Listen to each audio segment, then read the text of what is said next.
Good morning. Yeah, good morning. Good afternoon, actually. Yeah. How are you? Hi, Ria. Hi, Ria. Yeah, did you get my note on the proceedings and what we'll do today? And how we do it today? You're muted. Yeah, I got it and I answered you as well, but I don't know if the University of Vienna email address has some trouble like with delaying messages because, yeah, I don't know. But I answered you that I have it open and I'm ready to type. Yeah, that's good. I can see that. Yeah. And the minutes from the first session, they are done and I'm currently working through the second. Fantastic, thanks. And welcome, Max. You will be, as I understand it, the chat organizer, chat moderator today.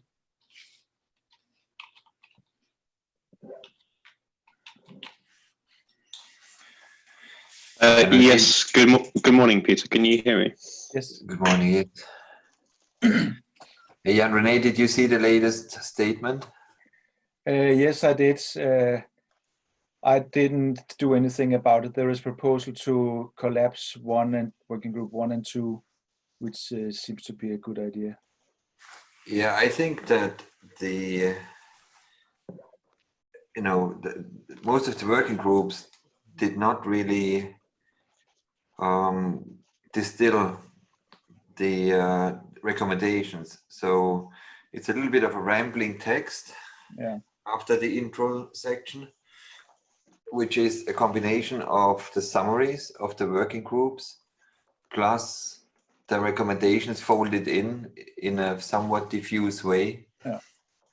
So I thought that we are a little bit further ahead in just focusing on recommendations and trying to keep them short.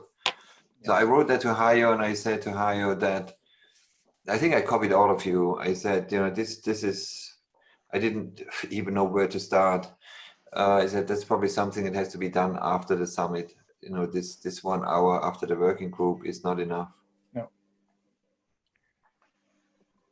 What I've done for today is that I have taken the findings and recommendations that we formulated yesterday and added a bit more to them with the view that all of this can go into the report. I think the findings and the recommendations as we have formulated them in the other documents are as should be, but for our final report we may want to add a few things and elaborate on things. So I've added a bit to this doc. It's a 3-page document now, and my proposal is that we go through it today and ask participants to add to it and modify it where they see fit. That sounds good. There seem to be 10 people on. Torsten is on, Rodika, Jeremy, Helen, Eric, Agnisha. Oh yeah, I think we have the hardcore.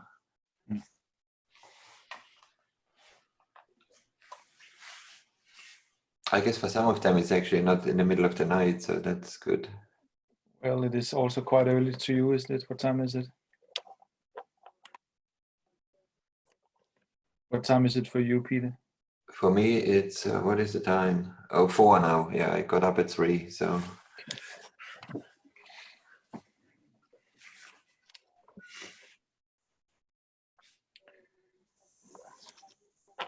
Okay, it's the top of the hour. Good morning, good afternoon, everyone, and welcome to our last session. It will be chaired by Peter Schlosser and myself.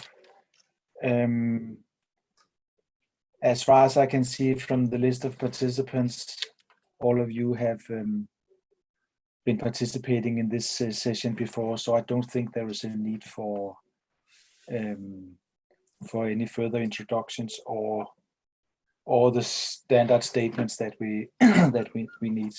So, but as you can see on the screen now, just a few words about the summit outcome. We discussed that already yesterday, and what will happen later today is that there will be a PowerPoint presentation where you will find findings and recommendations from each of the groups.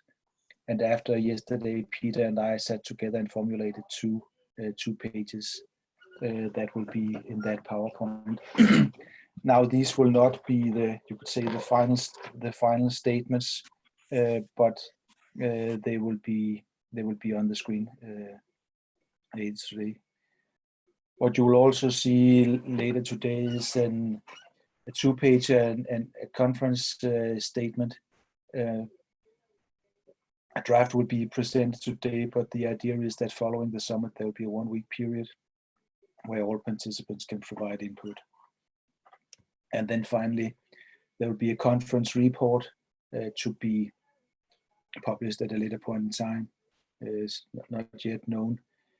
And the idea today would be that we formulate finding recommendations, and this text that we agree on today is what will end up in the Arctic Observing Summit conference report. We have 2 hours. We may not need all of these 2 hours, but if we forget by the end of the meeting today, noting that this will be our last meeting, I should remind you all that there will be meeting notes available in Google Docs. Thanks a lot to Ria Adams for the note taking during our meetings. There will also be meeting recordings and chat logs available in Google Docs, and we've had a number of people helping us with the technical stuff and moderating the chat. And I would like to thank Jen Jones, Rosanna Mayfield, Carl New Year, John Decay, Max Daniels, Purna Chandra Gusaland, and Heather McFarland. But again, the idea is that we go through this text, which has been put together by Peter and me, and done during the meetings, but also there's been a bit of work last night. And Ria, just a comment to you: you do not have to take detailed notes, as I can see that you are doing. If you can just help work with me when we want to update it, do some of the writing when people want statements added to the text. That is what I'll ask you to do. So this document, which you can also find in Google Docs, has 3 sections. There are some findings, and there are recommendations, and then there are also some deliberations. These were the deliberations are important points which I believe should be captured for the time to come, but did perhaps not belong in a findings recommendations structure. So I propose that we review this in a minute, but actually start with the findings and then return to these deliberations. And my proposal is that we go through each of these statements, and any of you, please feel free to raise your voice at any point in time if you want to add, modify, delete, etc. Are there any questions to the process? Jan René, we could point out that, just let me see, that the bulk of the findings, or the essence of the findings, as you said, just to make that clear one more time, have been distilled into 2 slides that will be part of a slide deck that will be shown at the beginning of the closing session this morning, that will be chaired by Eva Krümmel. And what will happen is that she will call upon the leads of the working groups in sequence to go through these 2 slides. The first slide is dedicated to the findings, as Jan René said. The second one has the recommendations. And so that's what we try to do, to have about 4 points or so for each section, 4 points with statements on what we feel the group has said as its general statement or findings, and what we distilled out of the rich set of recommendations that we put together yesterday. And we try to distill, I think, 4 out of them so that it's not overwhelming for the conference statement. And the rest of this, as Jan-René said, the rest then will go into the full report that will be much longer. And I just read the conference statement again, the draft of it, I have to emphasize, because that document started to be worked on after our session yesterday. And Jan-René and I, put our recommendations into it. And I worked on the conference statement. Then Hayo, I think, was the last to work on it, moved things a little bit around. I think the conference statement text, the intro to the recommendations, reads pretty well. And you will see all of that in the concluding session. The recommendation section is still pretty bulky and uneven because it has a very different approach by the different working groups to finding recommendations. Some of the working groups still have a mixture of their findings and recommendations in there, whereas we actually restricted ourselves to strictly putting our 4 recommendations into it to make it a slimmer document. But that synchronization has to be done, I think, after the conference. I don't think that we have time before the concluding session to go through the process of evening out the text between all these 5 working groups.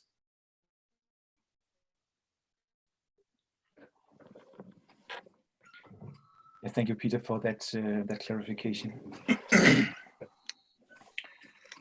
So again, I would like to propose a process where we go through these different findings and recommendations, and you please raise your voice whenever you see there is a need, and Ria and I will try to capture your comments.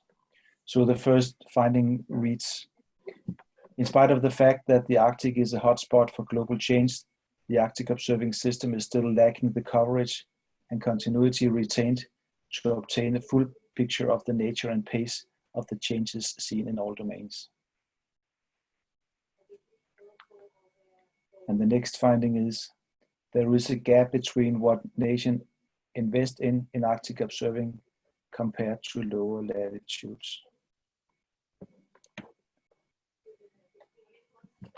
Next finding is: synchronizing the Arctic observing system with existing global observing systems require more effort. The global observing systems are often not sufficiently driven by stakeholders, but more often by more general objectives such as climate change. Observations on grids are frequently not the most relevant approach to Arctic observations that are tailored to understanding processes.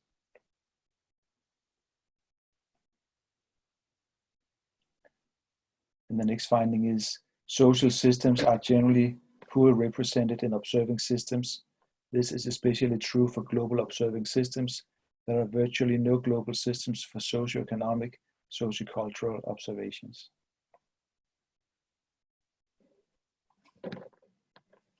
And the next finding is: near real-time observations are needed for improving services, including forecasting.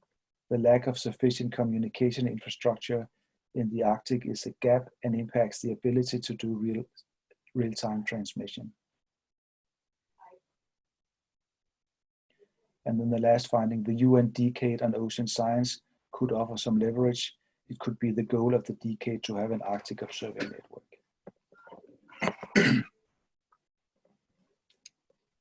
In the last one, we probably should say it could be one of the goals. Should we say one of the goals? Yeah.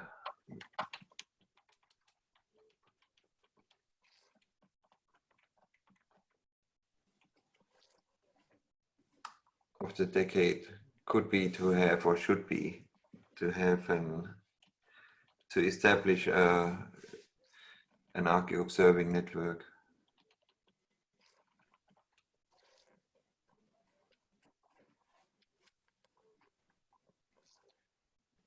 Okay, so these were the findings. We can return to the findings if we believe there's more.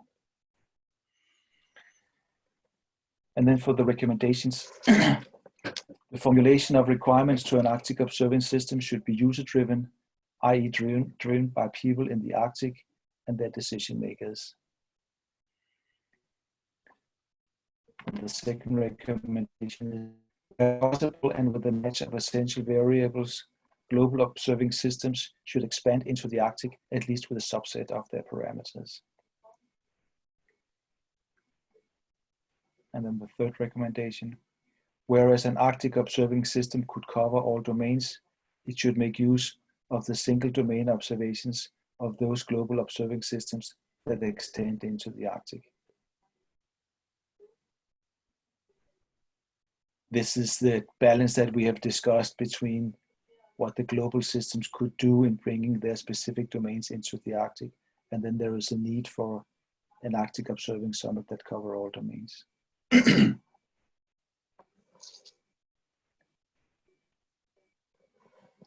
The next recommendation is the proposed SAM-ROADS process that will define Arctic essential variables should be established at a rapid pace. The ROADS process should use the processes established by the global observing systems for identifying and defining essential variables wherever possible. And these are the 4 that we have included in the present version of the recommendations of the conference statement. Yeah.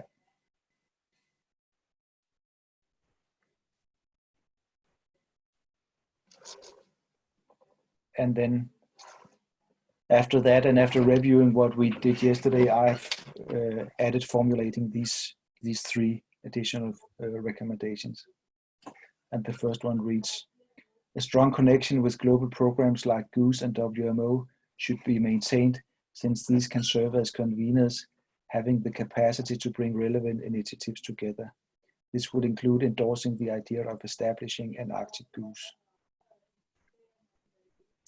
Yeah, probably we, instead of maintained, we probably should say should be enhanced.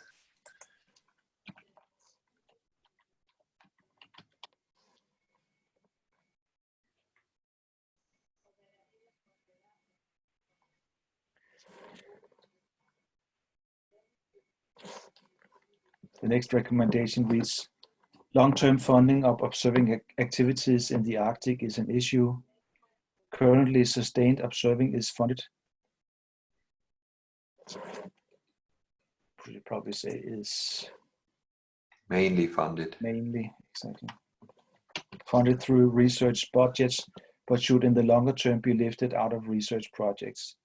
Integrating an Arctic system into global systems is the key to sustaining observing.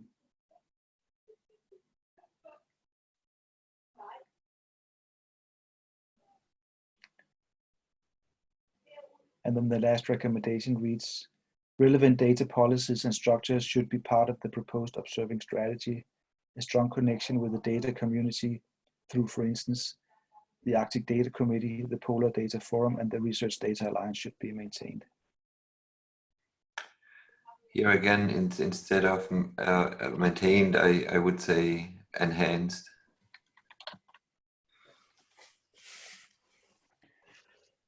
So these are the 7 recommendations that this group, the proposed list that this group brings forward. You may need a bit of a time to digest them, but yeah, please do that, and please let us know if you believe that more recommendations should be added. And we have 3 hands up. Okay. We probably can take them in order, right? Because I didn't watch how they appeared. So there is Michael, then Eric, and then Helen. We'll take them in that order. Michael. Yeah, thank you. Good day. I was wondering if we should mention that in the findings when we talk about the global observing systems, that they currently do not reach into the Arctic sufficiently. It is picked up later on in the recommendations by saying they should, but we can think about whether we may want So to would you have a add it. specific sentence? Synchronizing the Arctic observing system with the existing global observing system requires more effort. They currently do not reach into the Arctic. Something like that. Sufficiently. Yeah, sufficiently. I think that's good because some of them do marginally reach into it, but in general, it's not sufficient. Yeah. And the other aspect related to that is that we mentioned yesterday that the extension which we hope happens into the Arctic should be guided by Arctic science and Arctic stakeholders. That is missing here. It could give the impression that we expect the global systems to do it on their own, but that's certainly not what we want. So we want them to take into account existing knowledge and existing Arctic observing system elements. That's a good point, Michael. And Jan-René, I would just continue with that recommendation number 3 or the finding number 3. And say, the extension has to be guided by both the global observing and the Arctic observing communities. By both the global observing and the Arctic observing communities.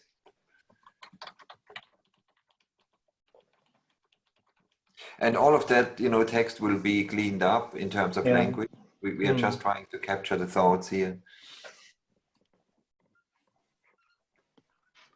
Was that it, Michael? Yeah, that was it. Okay, Eric? Yeah, I have a couple of comments. One of them is actually on this point as well. When you say global observing systems are often not sufficiently driven by stakeholders, I'm not sure that is totally true, because if you take, for instance, WMO, it's the national Met offices that have certainly clear mandates on, or say requirements from users to provide services. And some of the work that is done in the ocean part as well, in GOOS, is also, well, it differs from each region, of course, but a lot of what we do in EuroGOOS is, and our members in EuroGOOS do, is driven by user requirements. So I think the statement is a little bit too strong on. It could be better. I can certainly agree to that, absolutely. But so Eric, if we would say instead of often, if we would say sometimes, and then it's sometimes not sufficiently. So there are two. Yeah, if you soften it that way, then it reflects better the situation. Then I think. Yeah. And then the second comment is the UN Decade of the Ocean Science. You say it should be established an Arctic Observing Network. What in the Arctic Observing Network, is that the Ocean Observing Network, or what do you? Oh, yeah. Because we should take the ocean part of it, the ocean part of an Arctic Observing Network.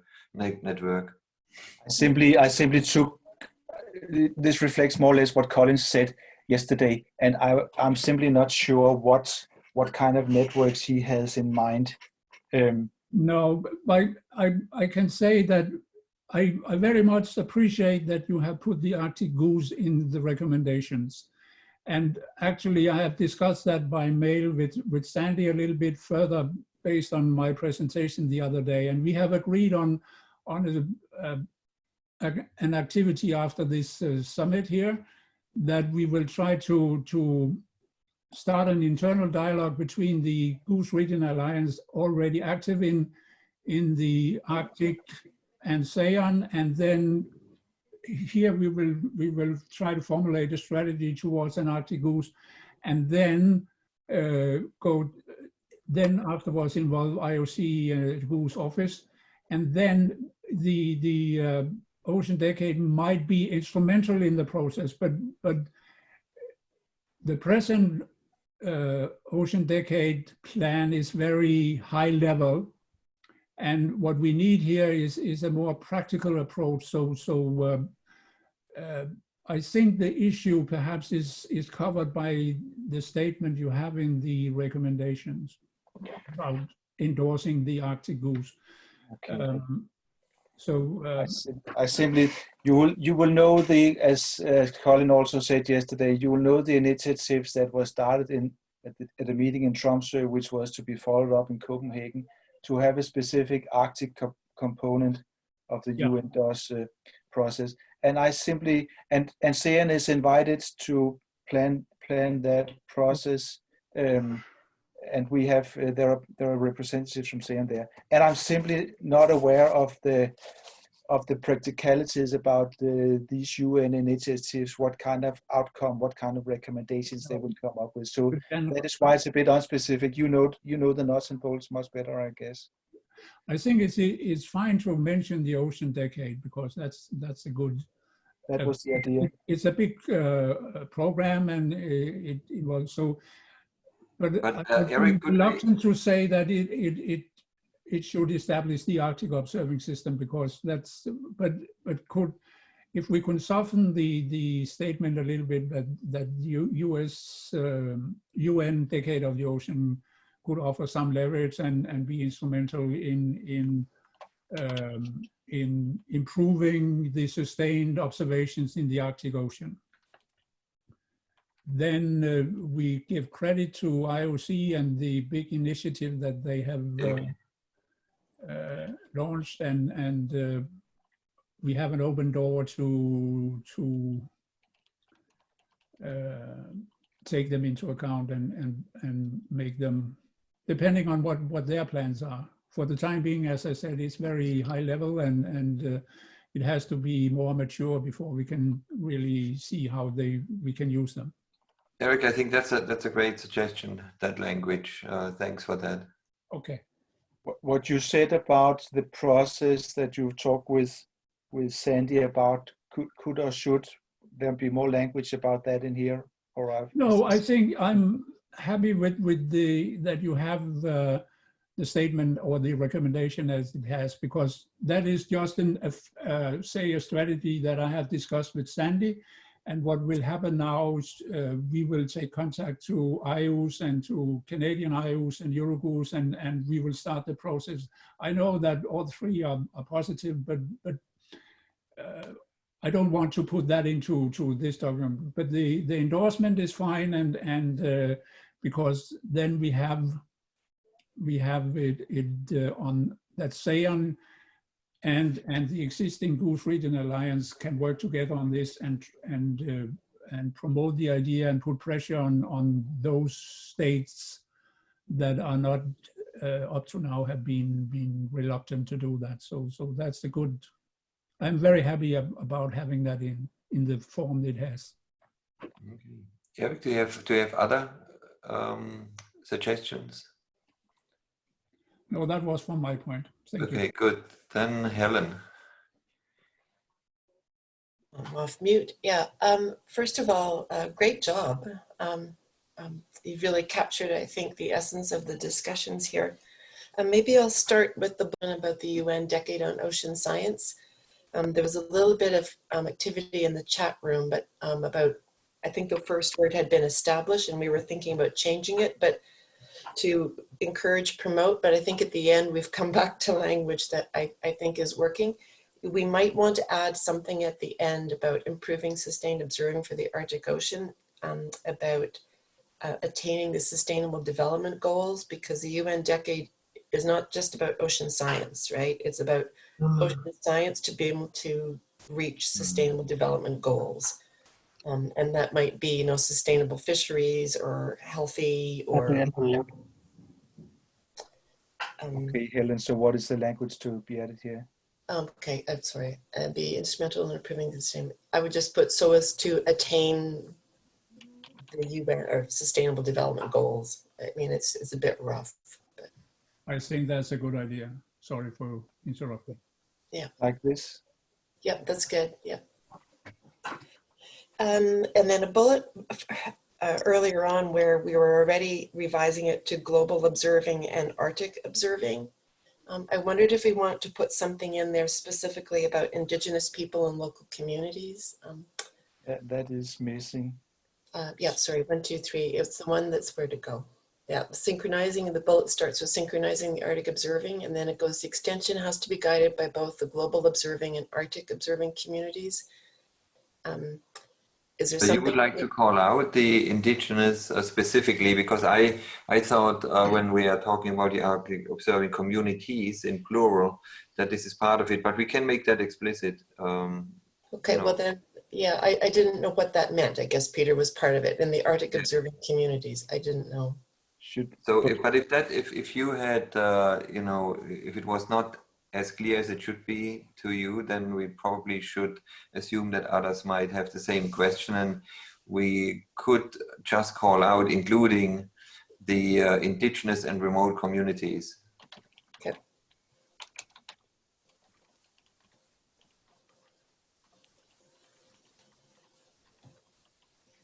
Okay, yeah, thanks for that. And then the bullet just above that, when we say there is a gap between what nations invest in Arctic observing compared to lower latitudes, it sounds like a really definitive statement, like as if we've studied this and we have the numbers. Like this is sort of I just thought it sounded a little strong. I'm not sure what others think. Like, you could soften that, Helen, by saying there appears to be a gap. Yeah, that might be, because I just thought it's a little definitive, like we've done some kind of analysis and we haven't, with sort of a sense that there is. And yeah, sometimes, sometimes the investment doesn't go as far, so they may be putting a lot of money in, but it doesn't go as far. I mean, that we actually did in different fora, we did this kind of analysis. I think it's probably true, but to put it like this is fine. Okay, that was it from me. But again, good job. Thanks. Thanks. The basis actually here is, this is something Mikko Starlendorf, Vice Chair of SAEN, has been leading for certain components where they've actually done a systematic review of the investments made, but it's for a minor part of the observing system, you can argue. And we did it for the systems as a whole. So anyway, I think it's fine to soften that to appears, because then, that leaves room to go into different directions. Radhika is next, I think. Yes, thank you, and good morning and good afternoon. I have one comment, one suggestion and 2 comments. The suggestion is on the last statement on under recommendations, and relates to data, relevant data policies and structures.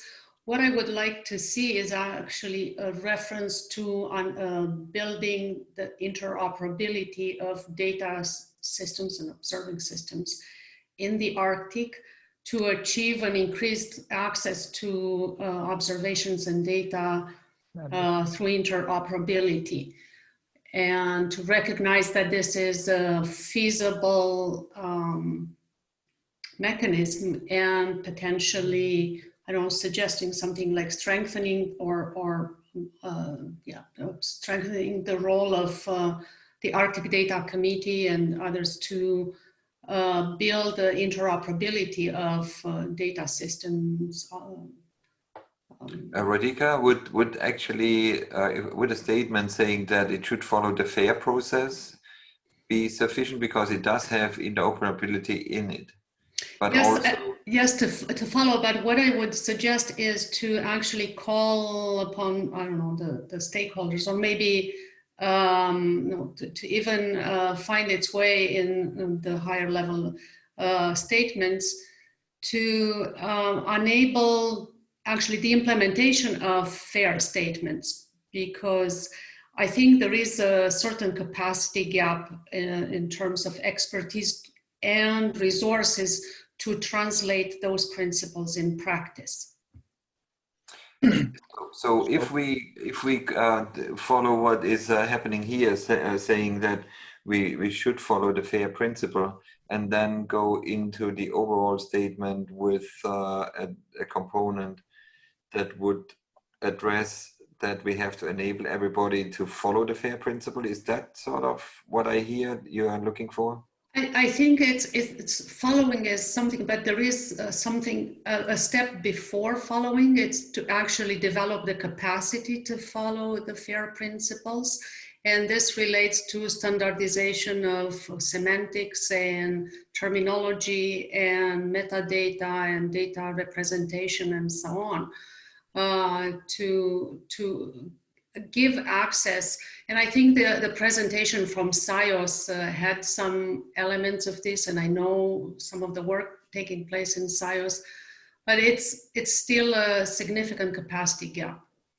Right, so is the way it's rewritten right now, is that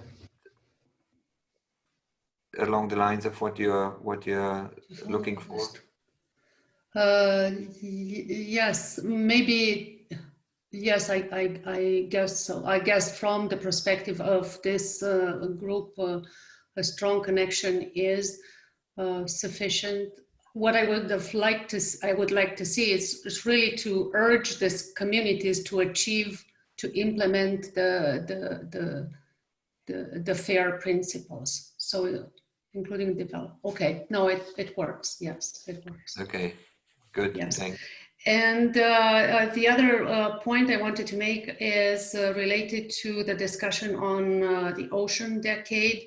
I'm actually working on, through WMO, we are preparing input to the IOC prepared draft of the implementation plan, where actually there is only one mention about polar regions, and it talks about the scarcity of observations.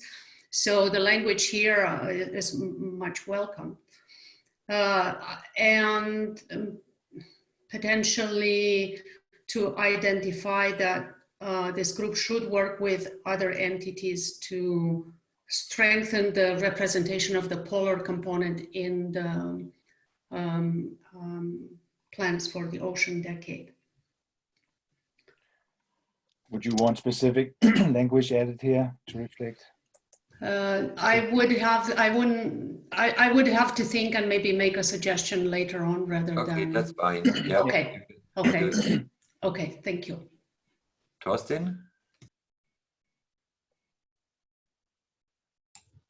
Yes, I'm thinking about the findings where we say that social systems are generally poorly represented in observing system, which is right observation.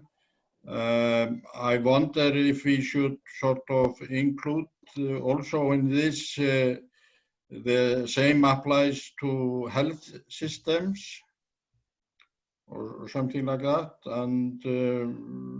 and also we are not having any recommendations about what to do with our findings. I know yesterday we discussed establishing an expert group on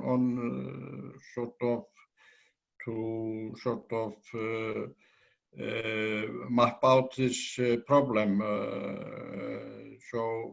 And we might put something to that in our recommendation. So this sort of will strengthen the overall document that will be sending out from the conference. Torsten, are you referring specifically to the health systems? Because other working groups have suggested to, establish a specific group to look at health systems and food security systems. When I use the term social systems, I actually, in my view, that's included. But we could actually say social and health systems to sort of especially in the present time with COVID-19, to make that more explicit. But then in the recommendation, I assume that when you say recommendations, you are referring to translating that particular point of the findings into a recommendation. Is that what you are looking for? I'm just trying to see if I understand. Yeah. That's what I'm thinking about. Okay, so would you see us formulate a specific recommendation on this matter now, Thorstein? Well, if this is being dealt with in other working groups, that's okay with me. Yeah, I think it is. Yeah. Then I'm not pushing it further, because it's just I'm just sort of saying this. If there is any danger that this will fall between the ships. Yeah, good. Other comments to other points from your side? No, this is fine. Okay, great. Then back to Eric.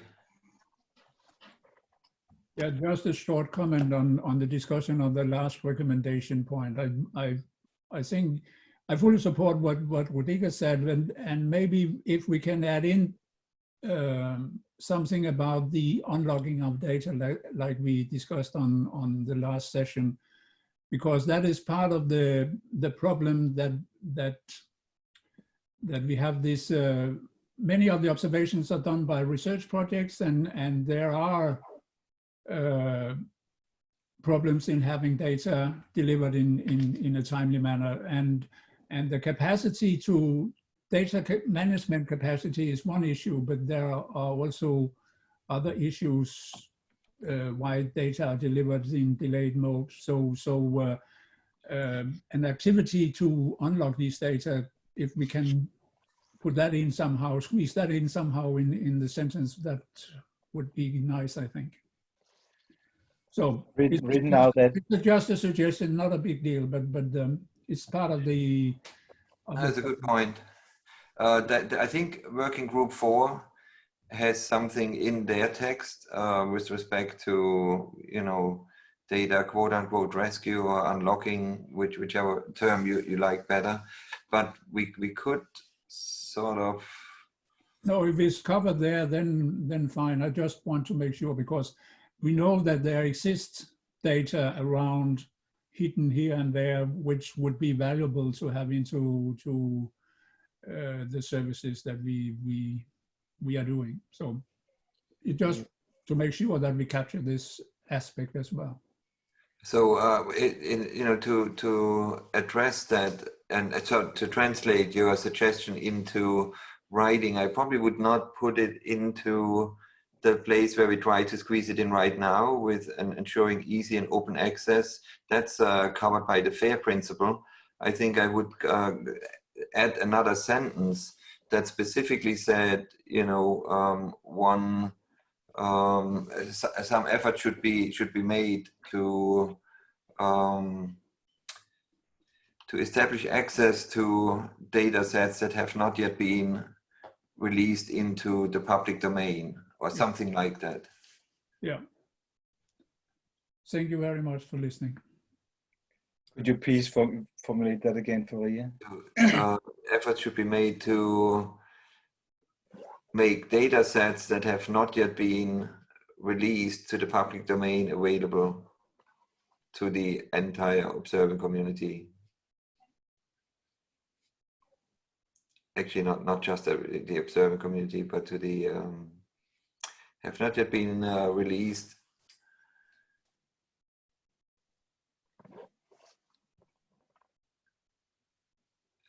Available for broad use. Openly available for broad use. Yeah.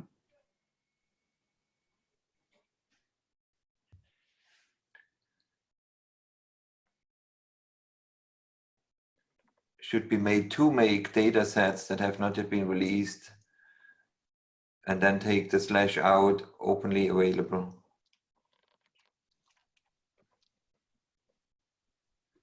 Yeah, to make data sets and yeah, take that out, space, openly available for broad use. Something like that. We can wordsmith, but I hope we captured your intent here, Eric. And we can paste it in. Yes, certainly. Thank you. Okay. Thorsten. Yeah, just to pick up on this thing, and I'm reminded of the address from Ólafur Grímsson at the beginning of this conference, and of course others have also mentioned that the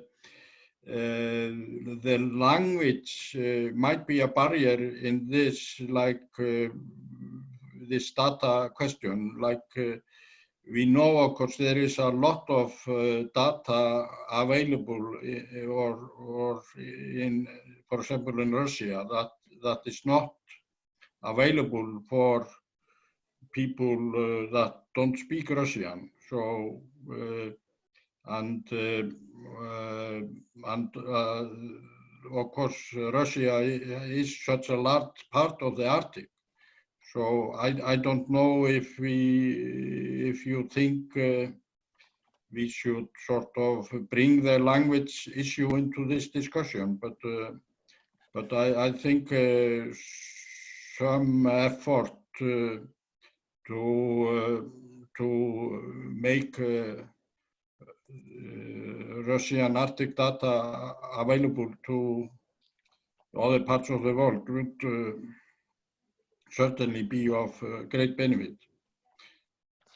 It's a good point. I'm wondering if that is part of the FAIR principle, you know, that they are findable, they are accessible. If they are not readable, they are not accessible.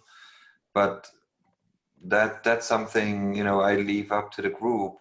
If you feel that you would like to have a specific reference to the language, because with the Russian data, I personally found that, you know, it often was not so much the language, but actually getting to the data.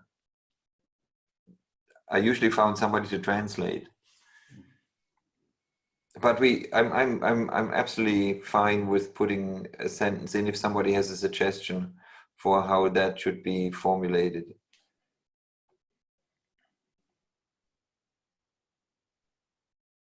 We can think about that. While we are thinking about that, let's take Radhika. No, thank you. I just want to comment on the point made before. This is where the standardization of metadata and data representation could play a significant role in facilitating the access to data that comes from countries that use other language other than English. And we are in process and working for mountain regions with institutions in China, very much on this aspect. So my point about development of standards was related to this aspect. Right, and you know, these are all great points. The last one, Radhika, that you made, I think that falls squarely into the domain of Working Group 4. Exactly. So I think we probably just should make sure that when we read the overall text, that if we see something that is related to these kind of issues with data, that we make our comments, you know, we insert our comments into their text if it's not already there, because they have, if I remember correctly from reading that draft, they have extensive language about data in the present statement. Good. Thank you. Yeah. Eric? Just a comment on the Russian data. I agree fully that the Russian data is a problem, which I also showed in my presentation the other day, but it's not a language problem. It's a data policy problem.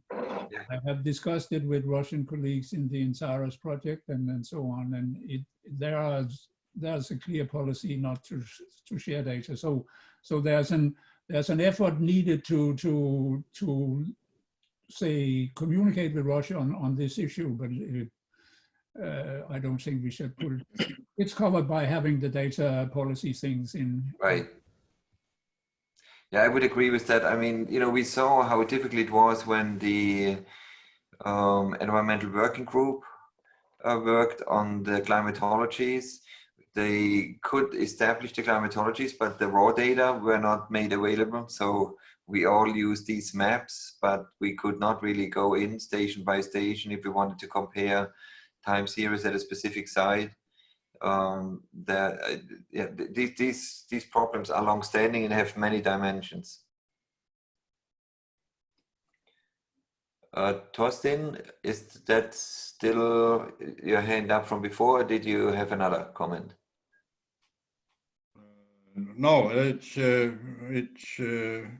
outdated hand. Outdated hand. I have no further comments, and I think the explanation from Rodika and Erik are very relevant to this language discussion also. Good. So anybody else?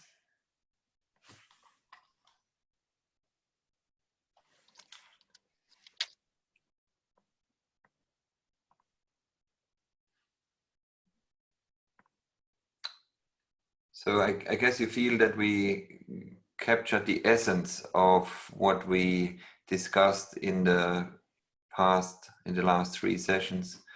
As we said, this is not the final thing.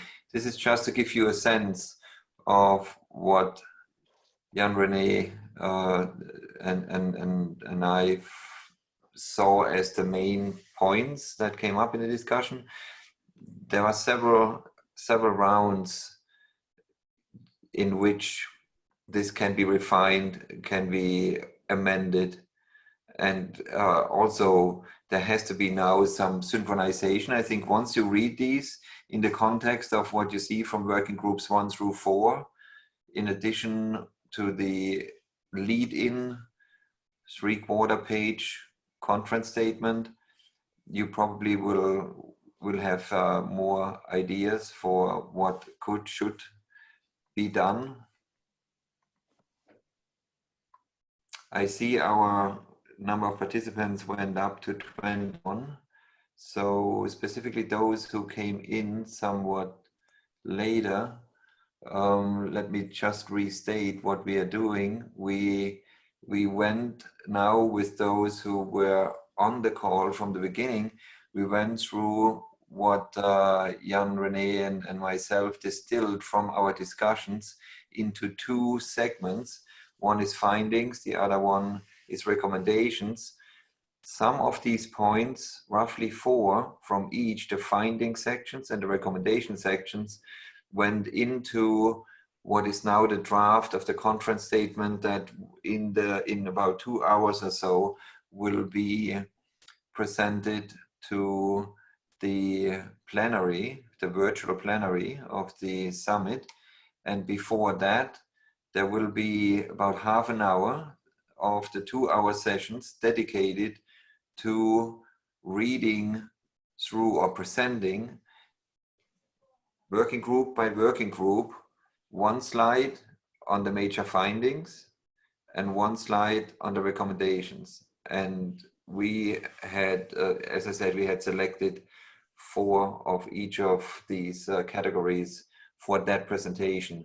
But what we are doing here is actually getting ready for the longer report so that we get the key input into that longer report that also would go to SEON, but would be published and would be the foundation for the work that will go on after the summit and building up to the 2022 summit.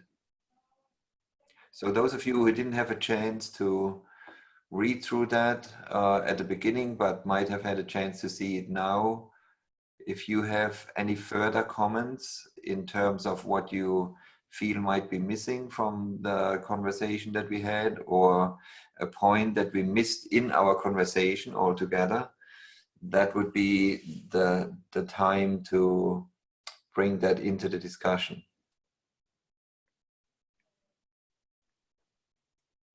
And if there are no further comments and there's no further input, Jan René, I think we can actually end that session early, because there's no need to use the full 2 hours if we feel that we have captured what we need to capture at this point of the process. Yeah. Okay. I guess that's the case. I don't see any hands coming up. Let me just see the chat also quiet. Oh, there is Eric.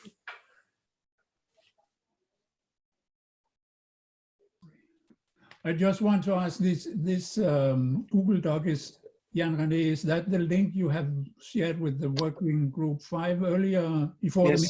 Yes, it points to a folder where this document now resides. Okay, very good. And then finally, I would like to thank the 3 of you, the 3 chairs, for doing a great job. It has been very fun to be part of working group 5. Thanks a lot. Well, thank you all. I mean, it's amazing how you navigated that new environment of, you know, looking at screens rather than being together in a room. I think we managed to come up with something that's meaningful and substantive, and you know, we will take it from there, and we will see how long we will be in an exclusively virtual mode. Somebody, I think Colin is looking for a copy of the Google folder link. We can send it out again to all the participants. Please add your mail addresses into the chat, and I'll take it from there if some of you do not have access to that folder. Okay, with that then we can conclude that final session of Working Group 5, and I assume that many of you will log in again for the concluding session of the overall summit. Thank you all for making that a real good set of discussions in Working Group 5. Thanks a lot. Thanks and congratulations for how you managed the session. Very productive. Thank you. Thanks. Thank you. Very well done. Okay, bye now. Bye. Thank you, bye.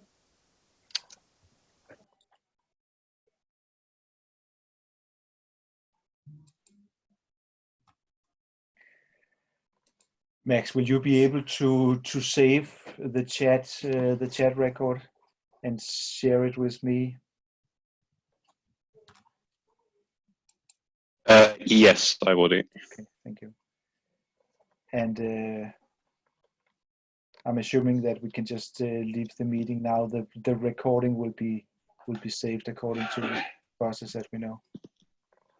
Yeah, the recording should automatically be uploaded to the AOS conference site. Sure. Thanks again to all of you for your help, and thanks especially to you, Ria, for your great work with the documents. Talk to you again. Bye-bye. Thanks.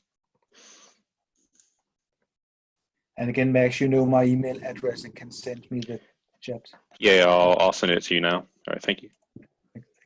Bye-bye.